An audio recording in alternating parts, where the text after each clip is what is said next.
Akwaba, welcome to the Cape Coast Castle. Welcome to Ghana. Welcome to real identity.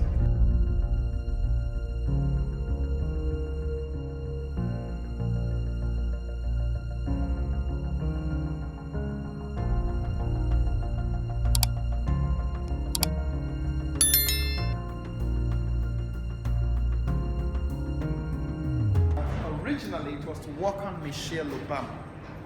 Because Michelle Obama's ancestors were enslaved from this particular door of no return. That was one of the reasons why President Obama came here to honor. So the day they returned, symbolically, this was to welcome Michelle and the family. So it means welcome. So it's a hall called Palava Hall. This was actually the market auctioning block at that time, when Africans were captured from all over West Africa. They were captured through raiding.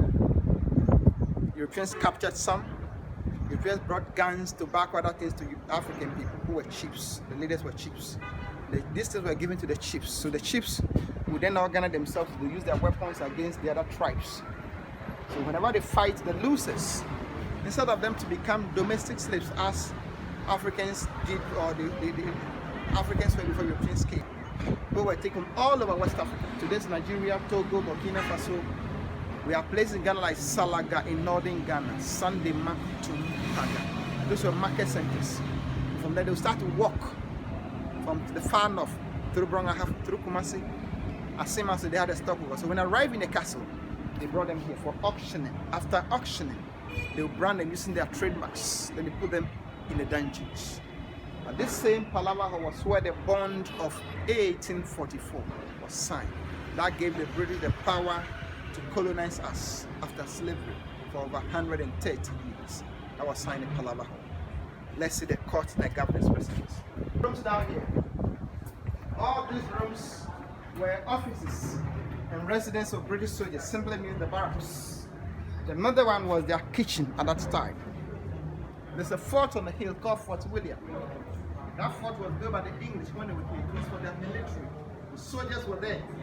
They were looking from around whether other Europeans were coming to attack. So that was built to protect this very building. The one on the hill. Let's look this way.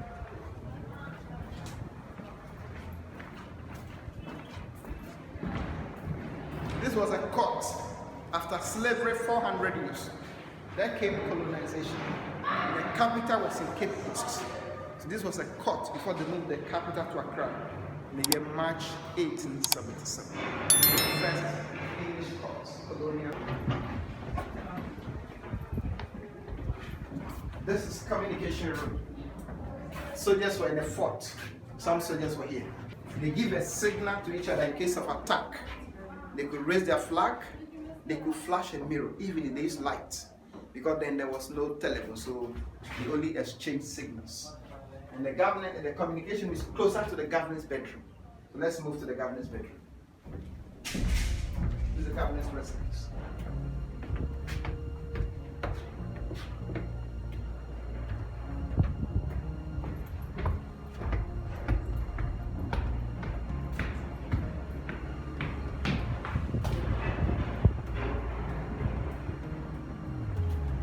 This is the governor's residence. This whole place was for the governor. And this is just the living room. Very, very airy. Very, very airy. Very strategic. Spacious. Well ventilated. With a nice view. 9 windows in the living room. Let's see the bedroom. The bedroom has 5 windows. So 5 plus 9 for just the governor. Compared to the dungeons, you can tell the story better. We have replaced all this wooden floor. It was wood before, and we have changed it many, many times. Changed doors and windows. But the wood up, that is original. Still lights those days. So we use candles, kerosene lamp and others. You see the wardrobe or the closet as we desert. This is the closet for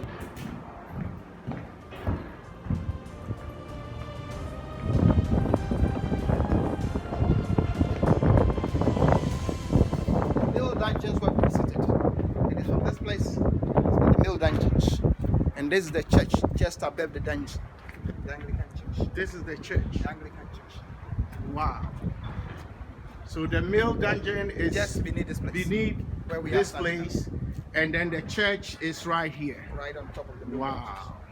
This was a security post, and the other one, security post. Where I show you the waste, part of the waste remaining, it is half of this. The solidified waste. We are just on top. Wow. This spaces, they had cannons in them for defense. And you see Cape Castle? That's Yes. what I mean, a castle. See, the land is, the weather is getting bad, but there's something to the tip, the far end. That's the Almina Castle. Wow. That was built somewhere 1482 by Portuguese under the leadership of one Don Diego Jazambuja. It is 539 years old as of 2021. This was built 1665 by British. This is 356 years. And that one is 183 years older than this one. So if you are older than somebody 183, I think you are older than this. Wow. So let me just ask, what is the difference between the fort and the castle? Thank you. The fort are basically smaller structures. Most of them were also built along the coast. Some of them were built just for trading. Others were also built for slave trade. And some of the forts were also built around the castles for protection. So they are smaller. Some don't have dungeons. The forts most of the time don't have dungeons. But some who were built for slave trade have dungeons. But they are not as big as these ones. That's the difference. Azim down to Qatar, European built several forts, close to 60 of them. But now, all of them are in ruins. We have just about 13 standing, including 3 castles. And namely the castles? The one in Accra, Osu Castle. The Christiansborg Castle. That one is called Christiansborg. Not Christiansborg Castle. Okay. But the word borg itself is a Danish word which means castle. Okay. You say Christiansborg Castle, you repeated the castle twice. Okay. So you can say Christiansborg or Osu Castle. Okay. To those of us in the business, that is the correct name to pronounce. Okay. If you say Christiansborg Castle, sometimes it's not. Okay. So that's Christiansborg or Osu Castle. That's a Danish castle. This is a British castle. And the one in the Portuguese, later Dutch. We have just 3 castles. The rest are forts. From Qatar down to Azim, they are forts. Thank you so Thank much. you so much. This is the female dungeon. This and this were designed for women. Women were basically 350 in each. And here they were treated like the men. You go to toilets in the dungeons and you relate. At the end of every month, women passed their menstruations in the dungeons. They did not allow them to clean their teeth. They did not bath. No sanitary pad for 3 months. And upon all this humiliation, Europeans still raped some of the female captives. So anytime they wanted to satisfy their sexual desire, they come in the rooms upstairs, enter this or this, they will look through, they will select one to the bed. Who said no, were punished? That's said. Some got pregnant those days. So when they were ready to go, women who became pregnant were not taken away, they freed them. They built places for them in Cape Coast town, they put them there. They gave them everything. They gave birth to mulattoes. And the mulattoes, because they were European children, they gave names to them.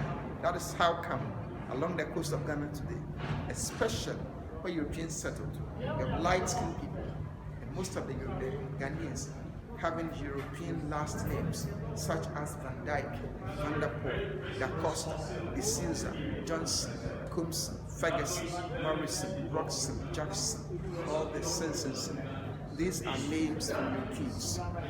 And this is the door of no return. So when they're ready to go with them, men will come from this place, women from this dungeon. Then they go through the door of no return. But the door was very, very small and rather stout. That's the concept of door, which was designed for one individual at a time. So they'll go through one after the other. Then, please come in. In chains and shackles. Put them on boats to take them to the bigger ships.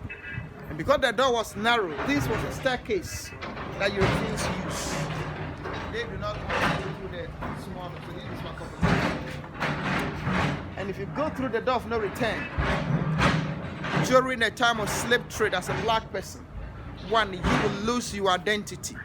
You lose your culture, respect, dignity and everything. And from here, most of the captives were taken to North America, United States, places like Jamestown in Virginia, North and South Carolina, and almost all the original British states in America. About 13 of them were taken here. Some were taken to England, Liverpool. Liverpool was the biggest slave harbor in the whole of Europe at the time. Others were taken to Bristol, Bahamas, Trinidad and Tobago, including Jamaica. But those taken to Brazil, they passed through Elmina-Casso. Some of the Brazilians were taken from Angola, East Africa. If we talk about Suriname, Haiti, Dutch, Ghana, and others, they also passed through Elmina-Casso. And Brazil received the largest number of slaves from Africa. Brazil got about 47% of the entire slaves from Africa. And Brazil is the second largest black population in the whole world, second to Nigeria. When we come, we saw door of no return. By going, there's the return. The return is symbolic. It came 1998. There was a ceremony in Ghana called Emancipation 98.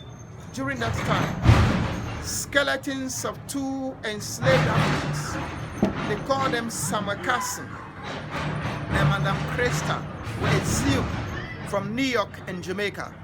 They brought their remains to Accra to this place. They put them in two caskets. The door was open. They were taken through to go and show you the graves for a short African funeral ceremony. From there, they took the two skeletons to a nearby town called Asimansu. That's where we have the slave river for reburial. So because two skeletons came and are with us on our soil buried, that is why we get to have the door of return. It means out of the millions taken away, two were brought, 98. And that is telling the whole world that at least once in our lifetime, it doesn't matter your background, whether you're African, European, Asian, whatever, we should come back to Ghana, for that matter, Cape Coast Castle, and go to the door of return. That is exactly what we have done today, 2 years after the year of return. So we are expecting more people to return to Ghana and go to the door of return. I say you out there, African Americans, Europeans, whites, but especially African Americans, my word to you in the diaspora is that we are all expecting you back home, because people who don't know their roots, it's like a tree without its root. So you should come back home, reconnect to the family back home, know your identity, learn your culture and everything. And Ghana is so favorable, and hospitality is marvelous. So there are measures put in place by the government and then other private organizations where if you come home, you are safe.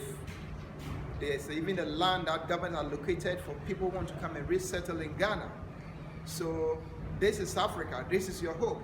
We are expecting all of you to come back home to reconnect to your ancestral home for business, for jobs, and for prosperity. So you are all welcome. We are expecting you in Ghana. Thank you very much.